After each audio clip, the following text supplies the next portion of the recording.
You feel the pressure to stay relevant in a world that moves faster every day. New technologies emerge, younger talent arrives, and the fear of being replaced lingers in the back of your mind. This is not just a modern anxiety, it is a human one. But what if you could build a version of yourself so resilient, so valuable, that you become the one person no organization or team can afford to lose? The ancient philosophy of Stoicism holds the keys to that very transformation.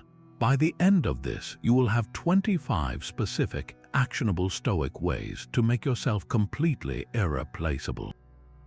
We will uncover how Roman emperors used mental techniques to lead through chaos and why embracing discomfort was their secret weapon for unshakable confidence. What does it truly mean to be indispensable in your own life right now? Your mind is the one thing no external force can ever truly command. This is the foundational principle of Stoicism, and it is your first step toward becoming irreplaceable. The Roman Emperor Marcus Aurelius, while leading brutal military campaigns against invading tribes, wrote a simple, powerful reminder to himself in his private journal. He said, "You have power over your mind, not outside events. Realize this and you will find strength." He was not just fighting barbarians, he was waging a war within, mastering his own perception of the chaos around him. The Stoics called this the discipline of ascent. It is the practice of pausing between an event and your reaction to it. Something happens, let us say a project at work fails spectacularly. The initial judgment for most people is catastrophe. I am a failure, my career is over, but a Stoic practice intercepts that automatic thought. They would examine it. The project failed, that is a fact. The judgment that you are a failure, however, is just that, a judgment, an opinion you have chosen to add to the event. By mastering your perception, you strip away the layer of panic and see the raw material of the situation for what it is. A problem to be solved, a lesson to be learned, an opportunity to demonstrate resilience. When everyone else is reacting with fear and emotion, the person who remains calm and strategic becomes the anchor for the entire team. They do not see threats, they see puzzles.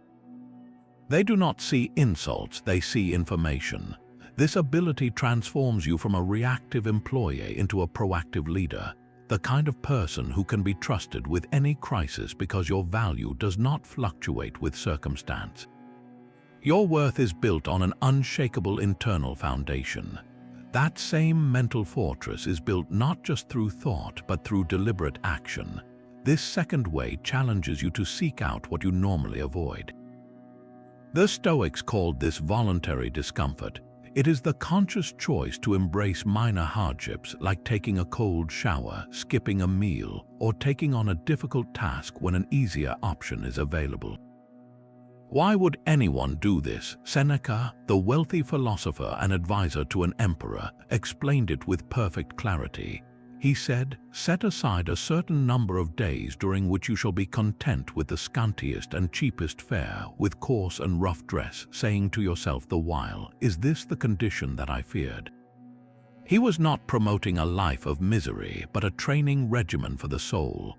By willingly experiencing small, controlled doses of discomfort, you inoculate yourself against the shock and paralysis of real adversity. When a true crisis hits your workplace, a major project fails or a client leaves, the atmosphere is often one of panic.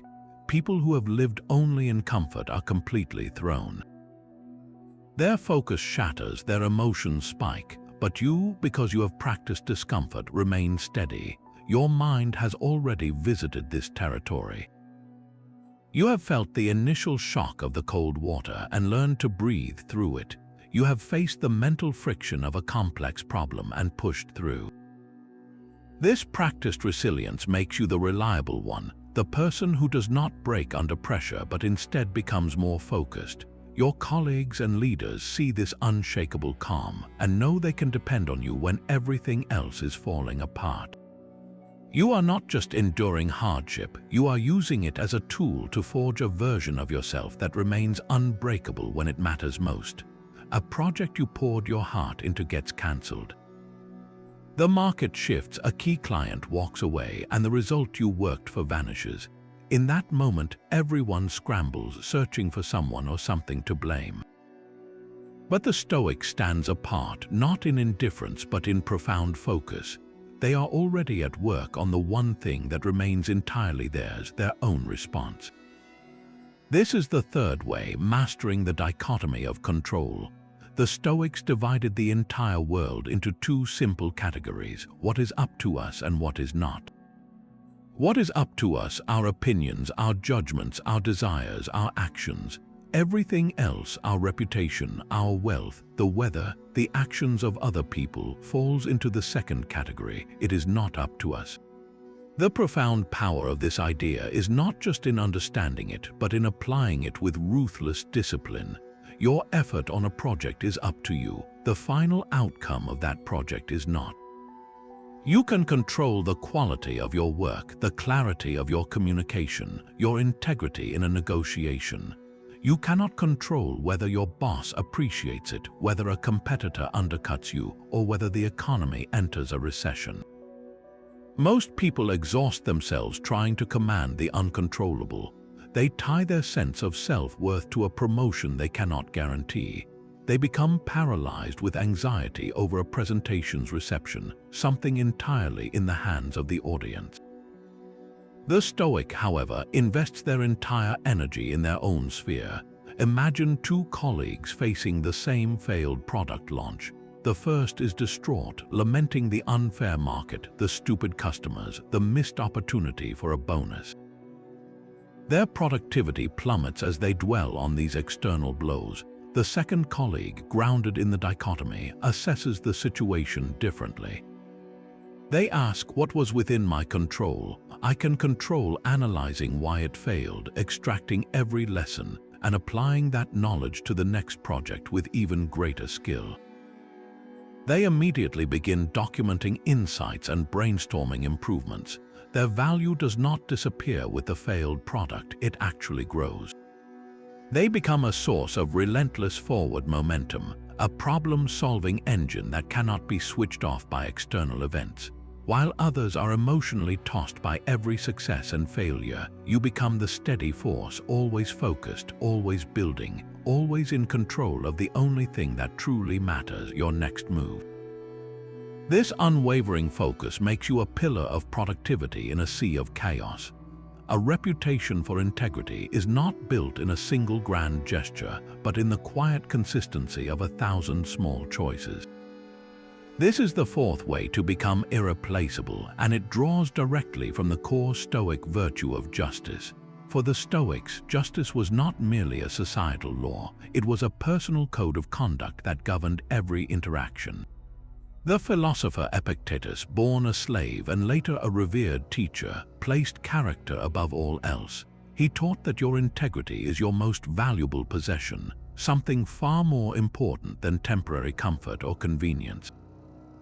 He argued that you should never sacrifice your moral principles for an external reward, because the reward itself is fleeting, while the damage to your character is a lasting loss.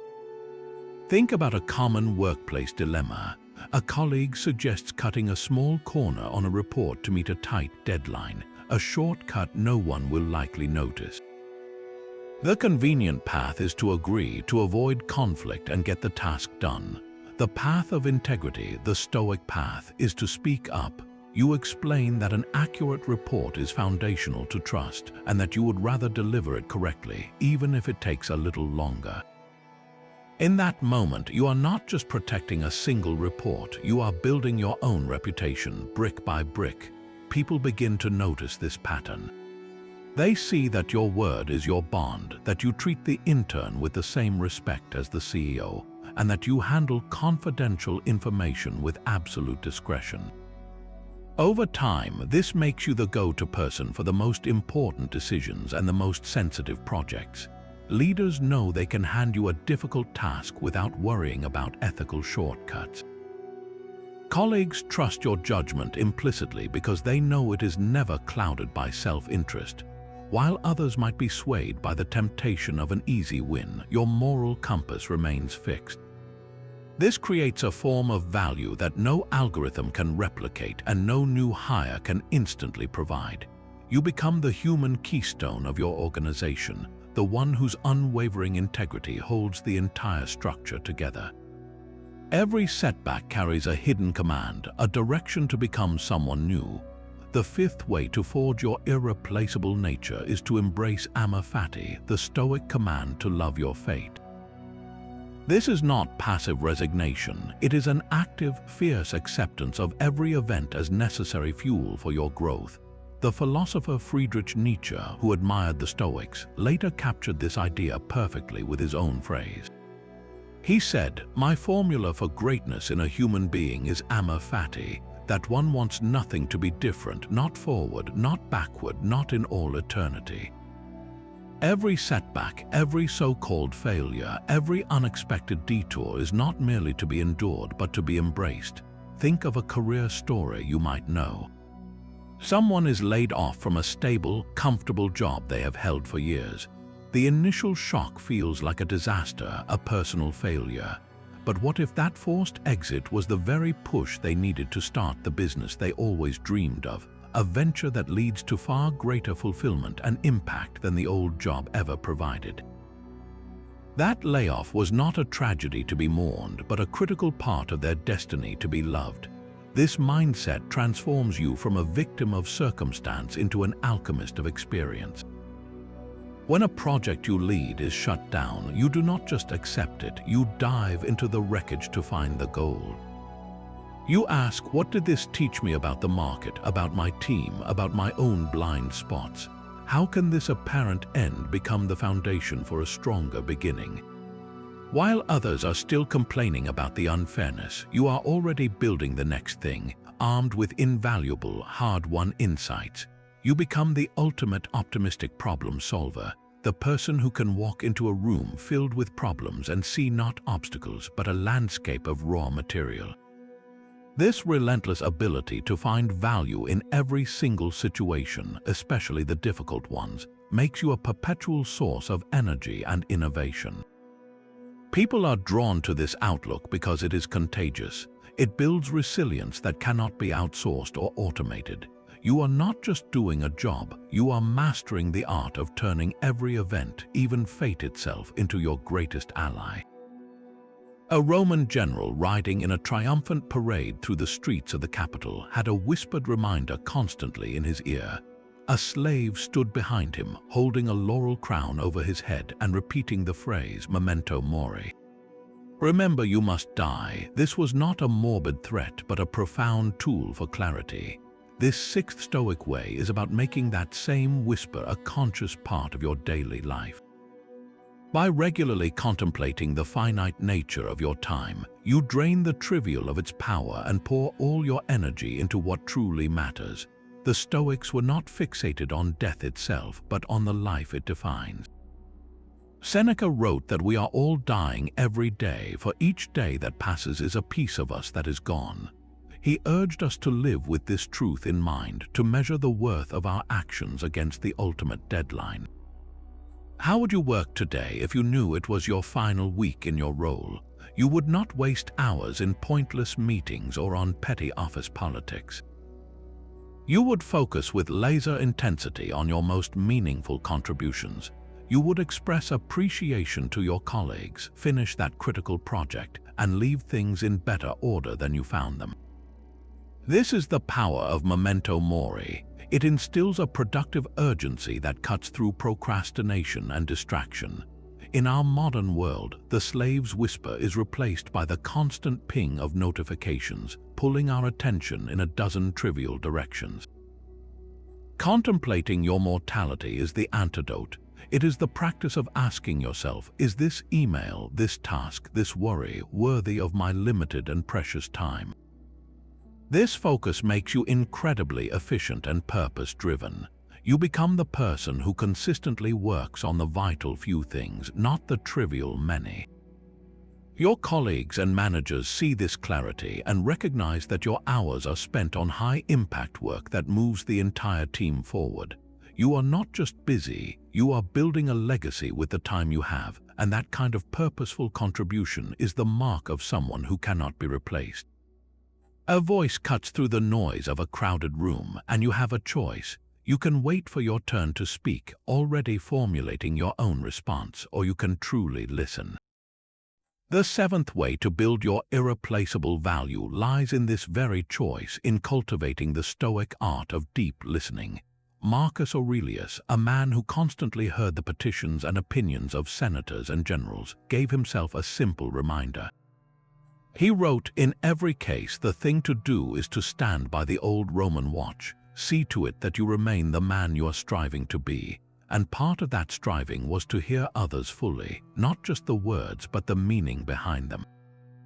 This is not passive hearing, it is an active and disciplined practice of setting aside your own internal commentary to fully receive what another person is communicating. It means listening without the immediate need to agree, disagree, or solve. Think of a team meeting where a junior member hesitantly shares an unconventional idea. The common reaction is for others to immediately point out the flaws, to explain why it will not work, to steer the conversation back to safer, familiar ground. The deep listener does something different. They create a space of pure reception. They ask clarifying questions not to challenge but to understand. They absorb not just the proposal itself, but the underlying concern or insight that sparked it. In doing so, they often uncover the seed of a brilliant solution that others, in their haste to be the smartest person in the room, completely miss. This practice transforms you into a catalyst for insight and a magnet for trust. People feel valued and understood when they speak with you, which makes them more open, more collaborative, and more loyal.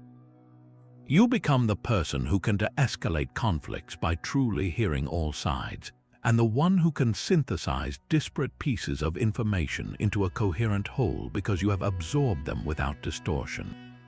Your value skyrockets because you are not just another voice adding to the cacophony, you are the calm center that makes sense of it all. The roar of the crowd can be as disorienting as the sting of public failure. Both hold the power to knock you off your center, to inflate your ego with one breath and crush it with the next. The eighth Stoic way to become irreplaceable is to build a fortress of inner balance, to maintain equanimity through every triumph and setback.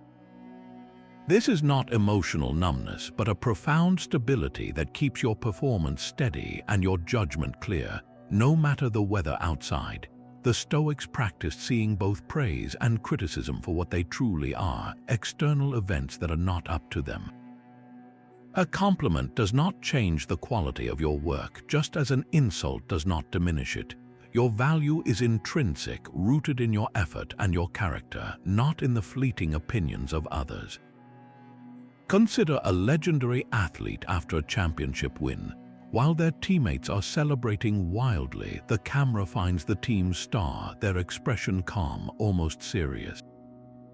They are not unhappy, they are already grounded. They know this victory is a moment in time, a result of process and discipline that must be repeated tomorrow.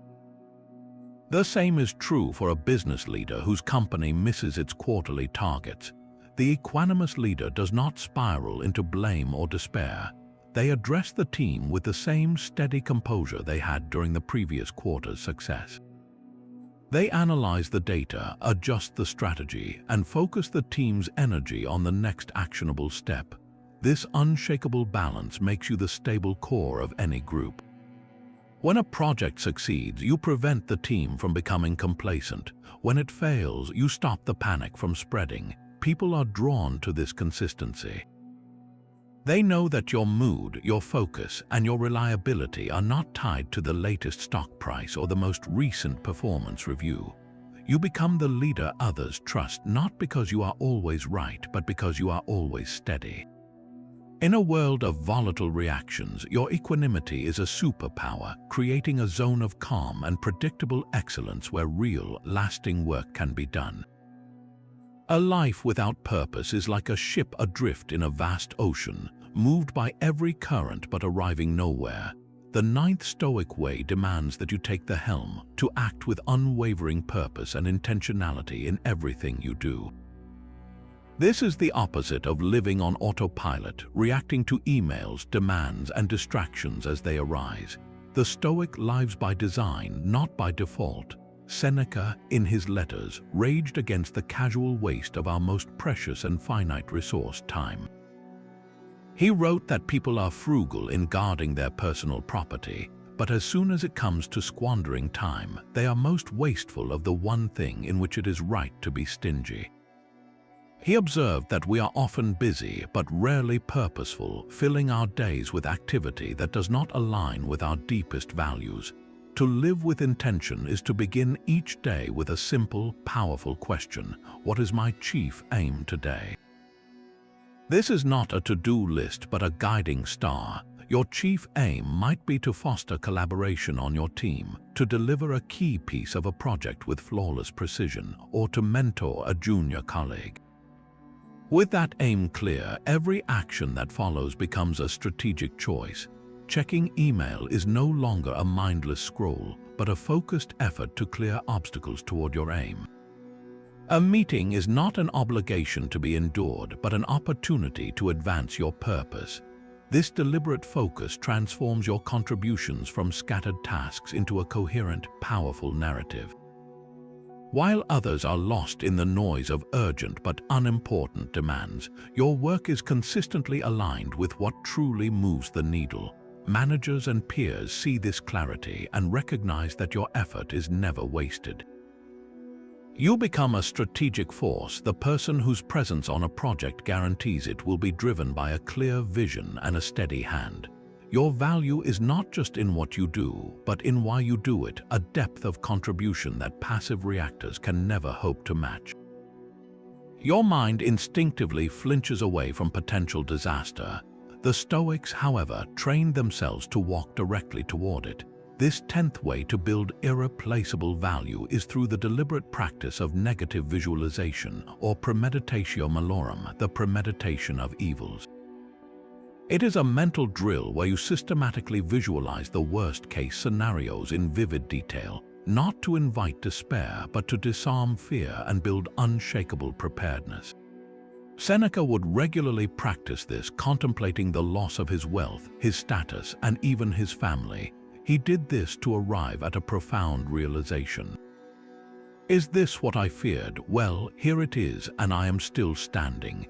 The goal is to see that the reality of a setback is often more manageable than the phantom of our anxiety about it. Apply this to your career. What is the worst that could realistically happen? Imagine you lose your most important client. Do not just gloss over the idea, leave it in your mind for a moment. See the email arrive, feel the initial jolt, then walk yourself through the steps. You would analyze why they left, you would reach out to your network, you would reallocate your resources, and you would begin the process of finding a new client. You have just navigated the disaster in your mind and discovered a path through it. Now, when your boss nervously mentions that a major account is looking shaky, you do not panic. You are already prepared. You become the one who calmly says, "I have considered that possibility. Here is our contingency plan." This ability transforms you from a reactive employee into a proactive troubleshooter. While others are frozen by the mere potential for bad news, you are already several moves ahead, having built mental and practical buffers against the slings and arrows of fortune.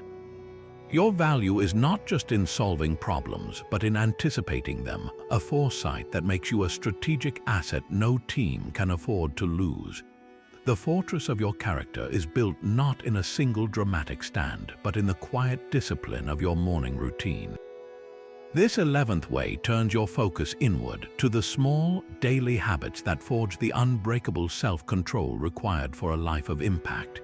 The Stoic philosopher Epictetus, who spoke constantly of building an inner citadel, knew that its walls were constructed brick by brick through mundane choices. He taught that no great thing is created suddenly, any more than a bunch of grapes or a fig. If you tell me that you desire a fig, I answer you that there must be time. Let it first blossom, then bear fruit, then ripen. Your ability to handle a corporate crisis with poise is born from your ability to handle the minor crisis of a tempting distraction. When you choose to wake up at your first alarm instead of hitting snooze, you are not just gaining 20 minutes, you are winning your first battle of the day. You are asserting command over your own mind and body. When you deliberately schedule your most important work for when you are most alert, and defend that time from the intrusion of emails and messages, you are training the muscle of focus. Each time you complete a task you promised yourself you would do, no matter how small, you deposit a coin in the bank of self-trust.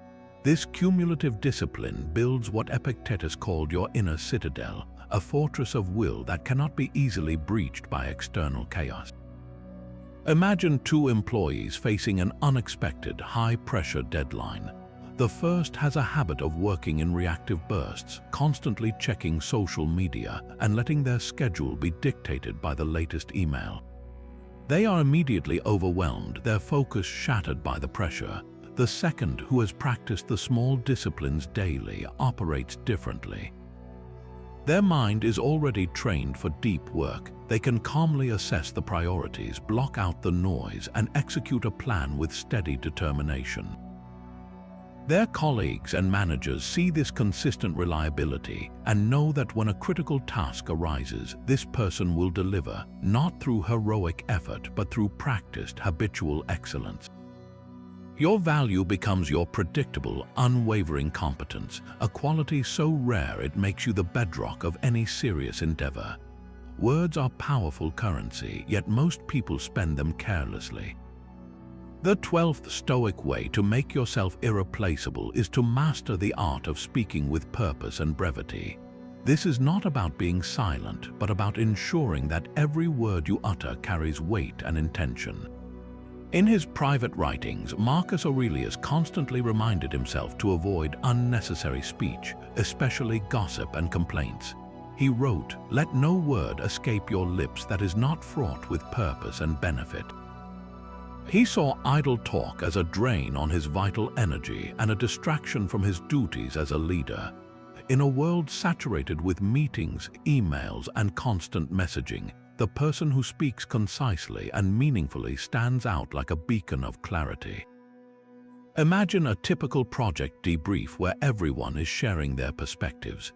One colleague gives a long, rambling account filled with personal anecdotes and minor grievances. Another offers a 3-minute summary that highlights the key learnings, the root causes of any issues, and 3 clear recommendations for the next phase.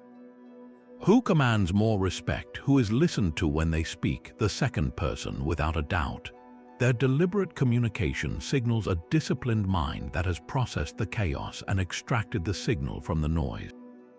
This practice builds immense trust. When people know that you do not speak to hear your own voice, that you avoid gossip and do not waste time on empty complaints, they lean in when you have something to say. Your words become actions. They move projects forward, resolve conflicts, and provide direction. This makes you the go-to person for cutting through complexity, the one who can articulate the core of any problem and point the way forward. In a sea of chatter, your purposeful silence and powerful speech become a superpower, marking you as the clear-headed leader everyone relies on. The world loves to assign blame, pointing fingers at the market, the management, the competition. But the Stoic stands apart, their hand pointing squarely at their own chest. This 13th way is the ultimate act of empowerment, taking radical responsibility for everything within your sphere and even for your response to what lies outside it. The Stoics called this the art of taking the handle. Epictetus taught that every circumstance comes with 2 handles, one by which it can be carried and one by which it cannot. If your brother is unjust, he said, do not take hold of the matter by the handle of his injustice, for by that it cannot be carried. Instead, take hold of it by the other handle, that he is your brother, that you were raised together. This is not about accepting fault for things you did not cause. It is about seizing ownership of your next move. In a modern workplace, this looks like the team member who, when a project fails, does not list the reasons it was doomed from the start.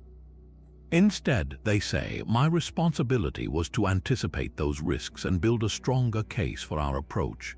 I own that I did not communicate the timeline clearly enough to the client. Here is how we fix it. This mindset is a magnet for trust. Leaders instinctively gravitate toward people who provide solutions, not scapegoats. When you take radical responsibility, you are not admitting weakness, you are demonstrating strength. You are proving that your focus is not on protecting your ego, but on advancing the mission. This transforms you into a problem-solving vortex, someone who pulls in chaos and outputs order. While others are stuck in the blame phase, you are already building the solution, and that proactive ownership is the mark of a true leader, the kind of person an organization builds its future around. Gratitude is the quiet engine of resilience, a daily practice that can transform your entire perspective. The Stoics did not wait for a windfall to feel thankful. They actively cultivated gratitude as a disciplined rehearsal for contentment. Every morning or evening, they would reflect on the specific benefits they had received, from the loyalty of a friend to the simple comfort of a roof overhead. Marcus Aurelius began his meditations with a lengthy list of debts, thanking everyone from the gods for his good fortune to his tutor for teaching him endurance. This was not a hollow ritual, it was a mental recalibration, a way to anchor his mind in what was present and good rather than what was lacking or feared. Your own practice can be just as simple. Take 5 minutes at the end of your day to write down 3 things that went well, not just major wins, but small moments of competence, an act of kindness from a colleague, or even the smooth functioning of your computer. This practice systematically rewires your brain to scan for opportunity and support instead of threat and lack. In a team environment, this mindset is contagious. When a deadline is tight and stress is high, you are the one who acknowledges the collective effort, who points out the progress made rather than fixating on the remaining obstacles. You become a source of light, not heat. While others drain energy with complaints, you generate momentum with appreciation. This does not mean ignoring problems, it means facing them from a foundation of strength and resourcefulness. Your consistent gratitude makes you a pillar of positive, practical energy, the kind of person people want to have on their team when the pressure is on, because you remind everyone of what is possible, not just what is difficult. Your daily struggles and office politics can feel like the entire world, but the 15th Stoic way pulls you into orbit for a radically different view. This is the practice of the view from above, a mental exercise where you deliberately zoom out from your immediate concerns to see your life from a cosmic perspective. Close your eyes and rise mentally above your building, then your city, watching it shrink to a patch of light. See your country as a shape on the globe, and the earth itself as a fragile blue marble drifting in the immense black silence of space.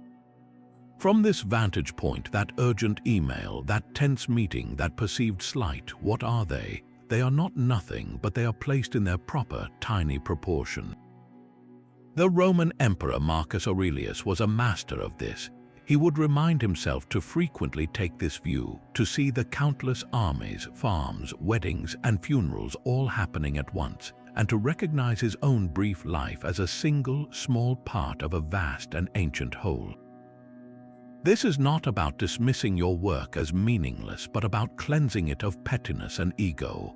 When you return from this mental journey, your priorities are recalibrated.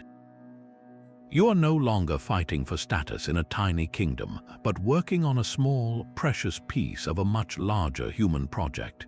This big picture perspective is the very engine of innovation. Stuck on a technical problem, the view from above asks, does this truly matter in the grand scheme? It frees you to abandon a dead end without ego, to collaborate with a rival for a greater goal, or to propose a bold idea that might seem risky in a small room but is essential for the long-term journey. You become the person who sees beyond the quarterly report to the legacy you are building, the one who connects daily tasks to a transcendent purpose. This ability to operate from a place of cosmic perspective while still fully engaged in the details makes your contribution uniquely visionary and profoundly irreplaceable. Conflict dissolves when you truly grasp the other person's logic. The 16th Stoic way to make yourself irreplaceable is to actively develop empathy and understanding, seeing the world through the eyes of your colleagues and clients. This is not a soft skill for the Stoics, but a rigorous intellectual exercise rooted in the belief of our shared reason.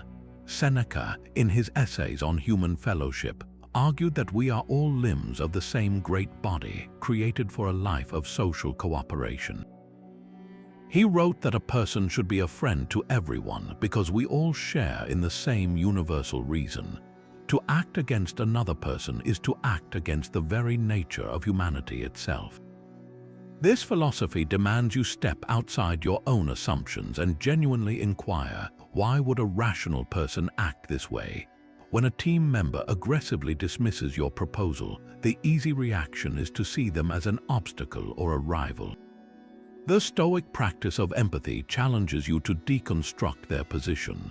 Perhaps they are under immense pressure from their own manager and see your idea as a risk to their deadline. Maybe they have past experience with a similar project that failed, and their aggression is a clumsy form of caution. By seeking the logic behind their stance, you stop fighting the person and start addressing the underlying concern. You become a bridge builder. Instead of a defensive argument, you might say, I sense you have some real reservations based on past experience. Can you help me understand what you see as the biggest risk here? This reframes the conflict from a battle of wills into a collaborative problem-solving session. Your value skyrockets because you are the one who can unite divided teams, soothe tense client negotiations, and integrate disparate viewpoints into a stronger, more resilient plan. While others create friction, you become the essential lubricant that allows the entire machine to function smoothly, a role that cannot be automated or easily replaced. A stagnant mind is a fragile one, easily broken by the sudden shifts of fortune. The 17th way to cement your irreplaceable status is to embrace the Stoic commitment to lifelong learning, treating your own understanding as a field that must be constantly cultivated and expanded. The great Stoic teachers were not narrow specialists, they were voracious students of the entire world. Seneca, despite his immense learning, wrote that as long as I live, I shall never cease to learn. He studied poetry, physics, and politics not for a diploma, but because he believed a mind that stops acquiring knowledge begins to atrophy. He saw learning as the very food of the soul, the substance that allows a person to adapt, to innovate, and to remain relevant through any change. Imagine a craftsman who mastered the tools of a single era, only to find the world has moved on to new materials and methods. Their once prized skill becomes a museum piece. Now consider a colleague who dedicates just 30 minutes each day to studying an emerging technology in their field, or to understanding the basics of a department they have never worked with. They are not just adding facts, they are building a flexible, adaptive intelligence. When a market disruption hits, the first person is paralyzed, their rigid knowledge now obsolete. The second person sees the new landscape and begins connecting dots, asking how this change can be leveraged, what new skills are required, and how the team can pivot. They become the source of clarity and direction in the chaos. This relentless curiosity makes you a perpetual asset. You are the one who brings fresh ideas from other disciplines, who can converse with engineers, marketers, and designers because you have taken the time to understand their languages. Your value is not locked in what you knew yesterday, but in your demonstrable capacity to know what will be needed tomorrow. In a world that rewards adaptability above all, your commitment to learning is the ultimate insurance against ever becoming irrelevant. That marshmallow sitting on the table represents more than a childhood test. It is a fundamental choice between the person you are and the person you could become. The 18th Stoic way to build an irreplaceable life is to master the art of delayed gratification, consciously trading immediate pleasure for profound, long-term reward. The Stoics saw the pursuit of fleeting enjoyment as a form of slavery, chaining you to the whims of your desires. True freedom, they argued, lies in the ability to say no to a small pleasure today for a monumental gain tomorrow. This is not about denying yourself joy, but about aligning your actions with a deeper, more strategic vision for your life and your work. Think of the legendary investor who consistently reinvests their dividends instead of spending them. They are not being cheap, they are playing a different game entirely, one where compound interest does the heavy lifting over decades. In your own career, this might look like foregoing the immediate ego boost of taking credit for a small win, instead empowering a junior colleague to build their confidence and loyalty for the long haul. It could mean spending your evening learning a difficult new software program instead of watching television, investing in a skill that will make you indispensable next year.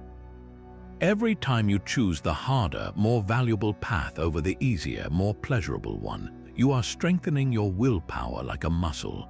Studies on self-control, like the famous marshmallow test, reveal that children who could wait for a second treat consistently developed into adults with better academic achievement, health, and social skills. They had learned the foundational principle that the most worthwhile things in life require patience and strategic sacrifice. When you embody this discipline, you become the trusted planner in any organization. People know you are not swayed by the temptation of a quick, flashy result that might compromise long-term stability. You are the one who advocates for the foundational system upgrade that will cause short-term disruption but ensure efficiency for years to come. Your foresight and patience become a competitive advantage, making you the calm, strategic voice that guides others away from reactive mistakes and toward enduring success. A neglected tool cannot perform its essential work.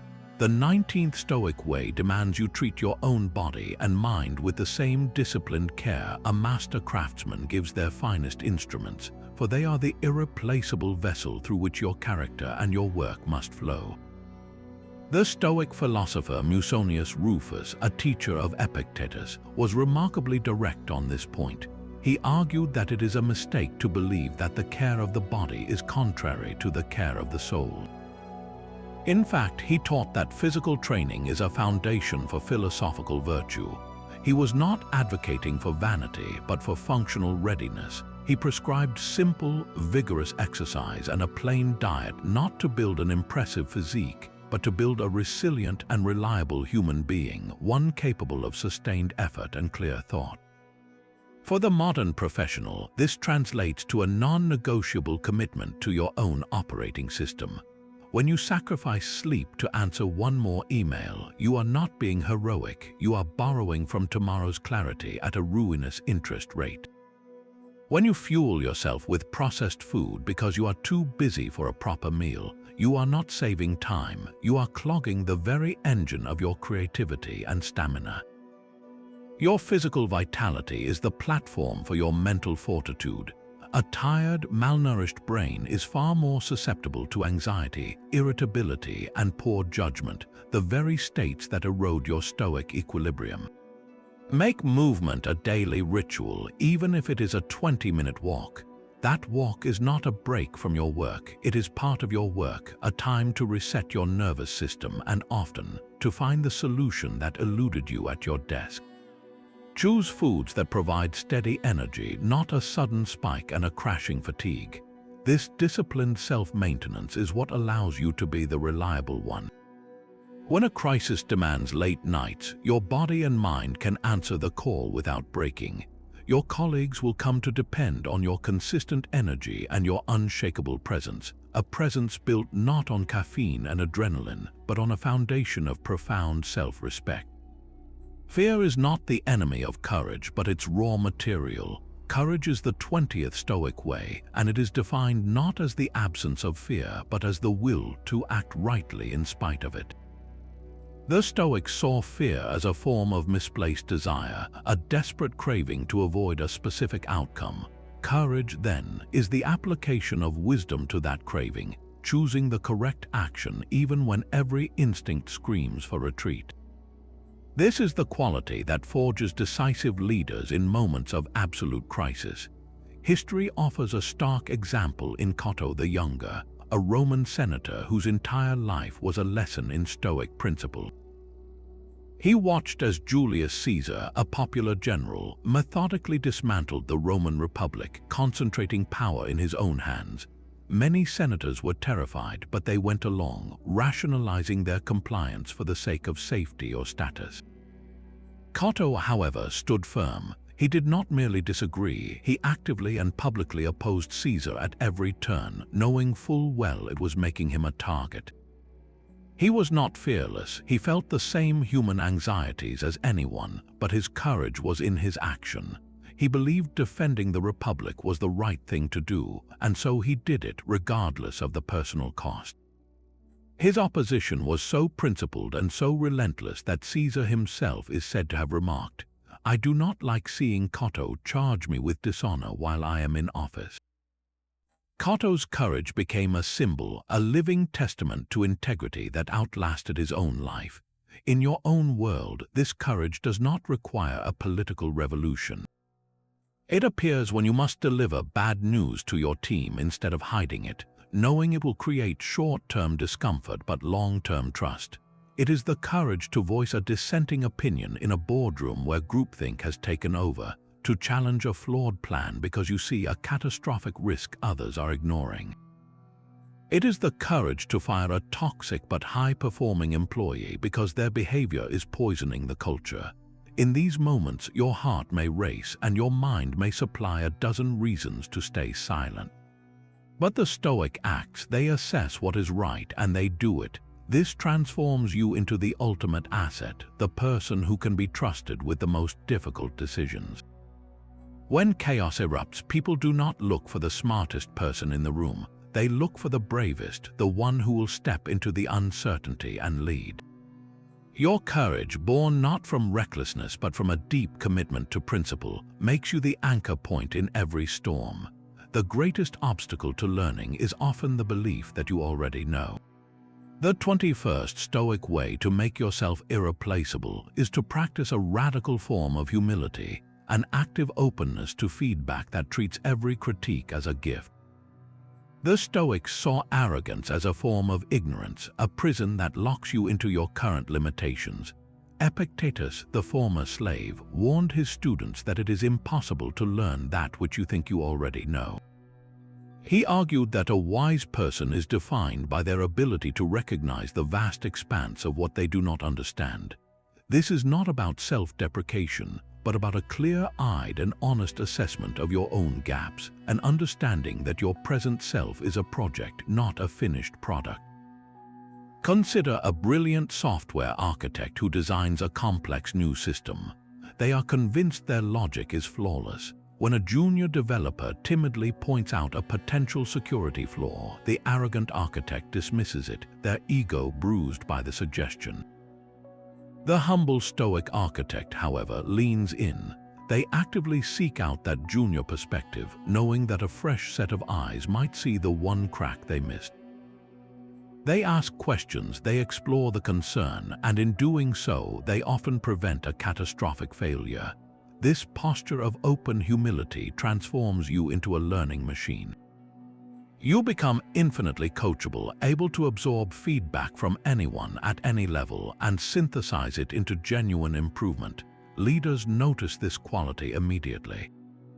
They see the employee who does not get defensive in a performance review, but instead takes meticulous notes and returns with a concrete plan to address every point. This makes you a manager's dream, someone who is constantly evolving, whose value compounds with every piece of constructive criticism they receive. In a team setting, your humility disarms conflict and fosters psychological safety, allowing everyone to contribute their best ideas without fear. You become the catalyst for collective intelligence, the one who ensures the team's output is always greater than the sum of its parts, a role that is both rare and utterly essential. Patience is the quiet engine of endurance, a strength that builds trust long after the initial enthusiasm has faded. The Stoics saw impatience as a rebellion against reality, a refusal to accept that some of the most worthwhile things in life operate on a timeline beyond our control. This 22nd way is about cultivating a deep, resilient patience in all your endeavors, enduring the necessary hardships of a long-term project without the corrosive energy of complaint. Marcus Aurelius wrote that a cucumber is bitter, so you throw it away. There are briars in the road, so you avoid them. That is all you need to do. Do not ask, why do such things exist in the world? He was not advocating for passive acceptance, but for a focus on your own action, or in this case, your own steady, persistent action over time. Your frustration with a slow-moving project does not speed it up, it only drains you and alienates your teammates. True Stoic patience is not about waiting, it is about working with unwavering consistency toward a distant goal, understanding that the process itself is the point of your growth. Think of a mighty oak tree. It does not rush its growth. It does not strain to add another ring to its trunk in a single season. It simply gathers sunlight and rain, season after season, decade after decade, its roots digging deeper into the earth with every passing year. When the storm finally comes, the fast-growing, shallow-rooted trees are the first to fall. The oak stands firm, its strength earned through patient, cumulative growth. Your most important career projects are oak trees. They require the same patient cultivation. You are building a new product, developing a new skill, or earning the trust of a difficult client. The early stages are slow and often thankless. The temptation is to pivot to something faster, to chase a quicker win, to voice your frustration. But the person who becomes irreplaceable is the one who stays the course. They show up every day and do the work whether they feel inspired or not. They communicate progress without demanding constant validation. They endure setbacks and delays without casting blame or losing faith in the ultimate mission. This builds a profound and tangible trust. Leaders know they can hand you a 5-year vision, and you will not demand a result in 5 months. Colleagues know that when you are on their team, the work will be steady and reliable, free from the emotional roller coaster of impatience. Your value becomes your predictable, long-term reliability, the deep roots that allow the entire organization to weather any storm. A river does not struggle to find its path to the sea. It simply flows, following the logic of the terrain, and in doing so, it carves canyons. The 23rd Stoic way to become irreplaceable is to live in accordance with nature, aligning your own rational mind with the rational, interconnected order of the universe itself. For the Stoics, nature was not just trees and animals, it was the entire cosmic system governed by a divine, logical principle. To live in accordance with it meant 2 things: to live virtuously according to your own human nature, which is reason, and to accept the unfolding will of the cosmos with clear-eyed understanding. When you fight against this natural order, you are like a salmon leaping endlessly against a powerful current, exhausting yourself against a force you cannot change. But when you align with it, you become the current. Your actions are no longer frantic, self-interested struggles, but harmonious contributions to a larger whole.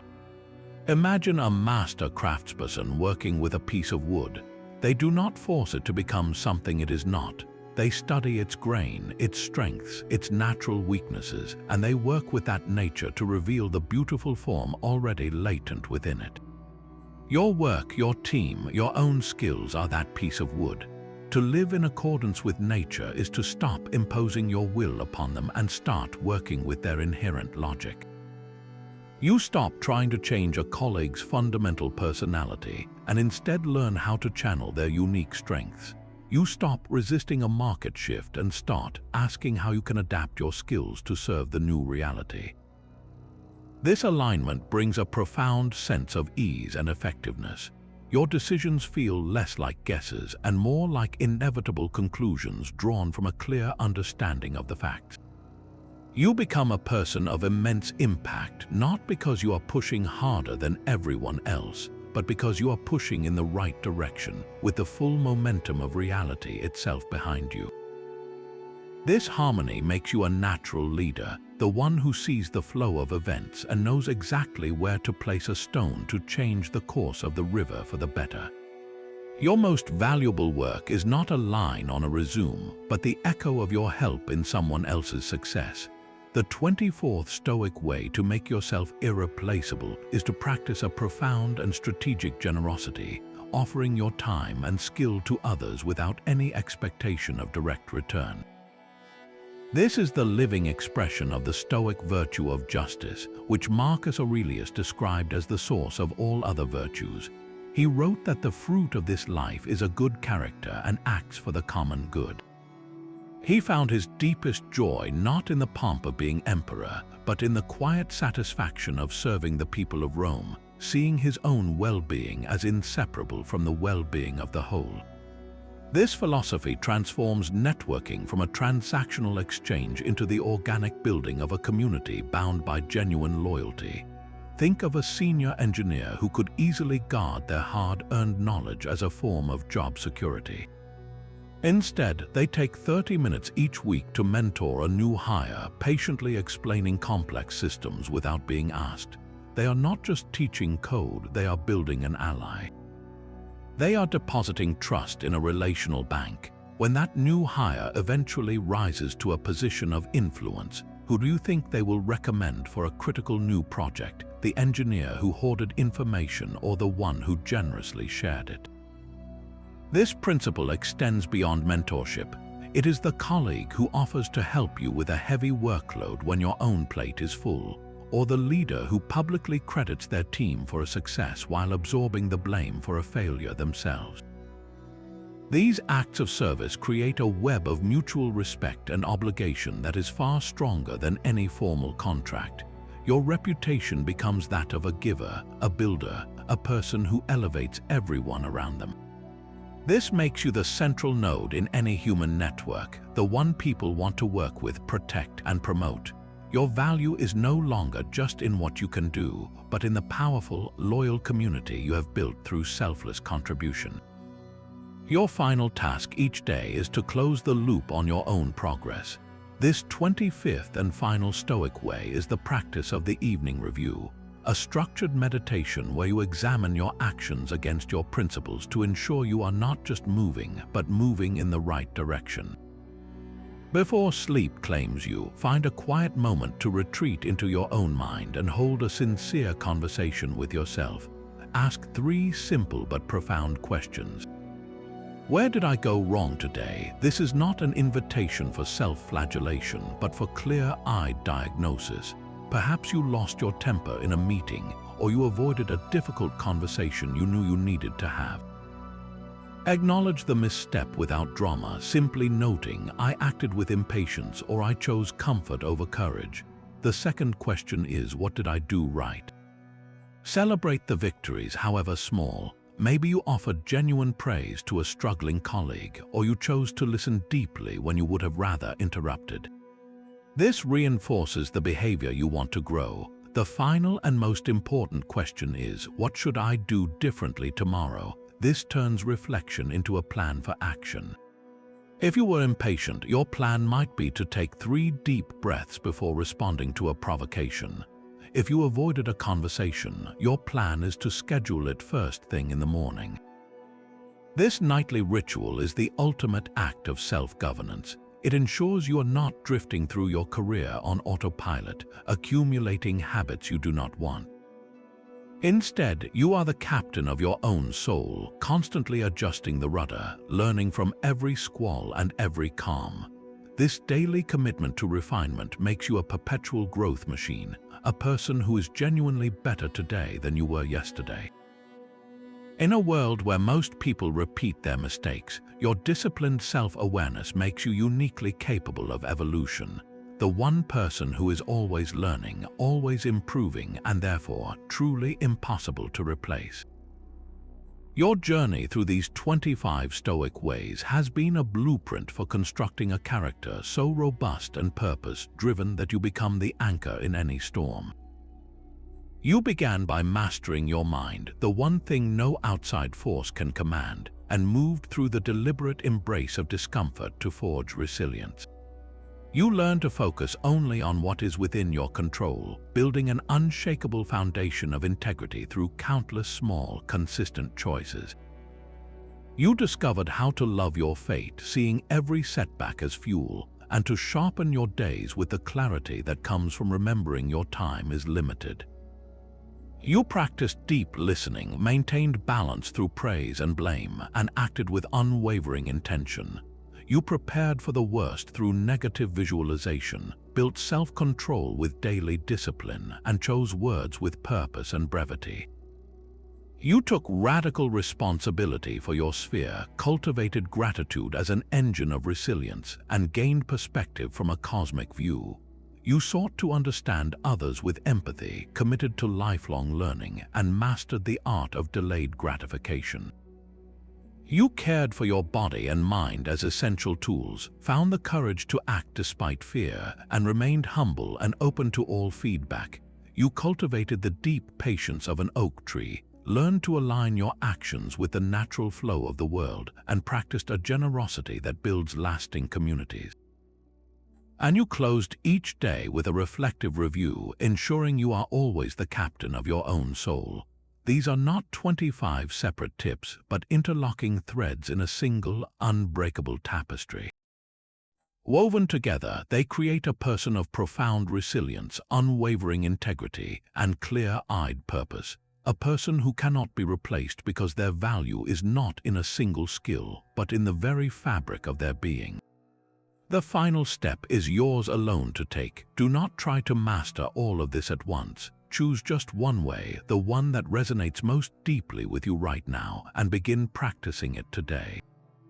It could be the evening review, or a single act of deliberate generosity, or simply pausing to master your perception before you react. Start small, but start now.